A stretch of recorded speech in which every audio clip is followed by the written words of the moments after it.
कारखाने कहा जाए, एक बार की बात है। भारत आज़ाद तो हो गया, लेकिन एक समस्या रह गई। कुछ राज्यों में बहुत सारे कारखाने और उद्योग लग गए, जैसे महाराष्ट्र, गुजरात और तमिलनाडु। वहीं कुछ राज्य जैसे बिहार, झारखंड और पूर्वोत्तर के इलाके पीछे रह गए। ऐसा क्यों हुआ होगा? इसका पहला कारण है, पुराने ज़माने में अंग्रेज़ों ने कुछ खास जगहों को ही चुना था, जैसे बंगाल में जूट और मुंबई में कपड़ा मिल। कुछ राज्यों में सड़कें, बंदरगाह और बिजली जैसी सुविधाएं जल्दी बन गई, इसलिए वहाँ उद्योग आसानी से बढ़े।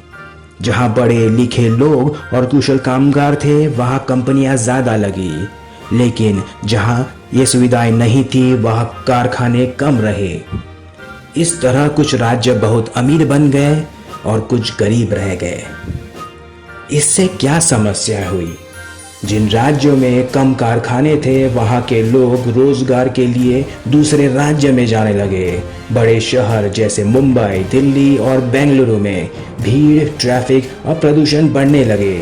अमीर और गरीब राज्यों के बीच बड़ा अंतर पैदा होने लगा। सरकार ने इस पर क्या सल्यूशन निकाला है? सरकार ने सोचा, अगर देश को बराबरी से आगे बढ़ाना है तो सब जगह उद्योग लगाने होंगे। इसके लिए कई योजनाएं शुरू की गई है। पहला, मेक इन इंडिया 2.0, भारत को दुनिया का बड़ा उद्योग केंद्र बनाना। पीएम गति शक्ति योजना, सड़कों, रेल और बंदरगाह को जोड़ना ताकि माल जल्दी पहुंचे। तीसरा, स्टार्टअप इंडिया, नए छोटे व्यवसायों को बढ़ावा देना।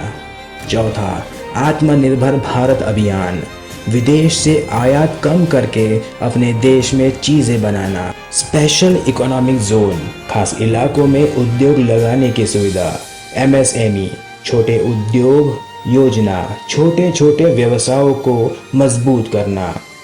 अगर देश को बराबरी से आगे बढ़ाना है तो हर जगह, गांव, शहर और छोटे राज्यों में रोजगार और कारखाने बनने चाहिए।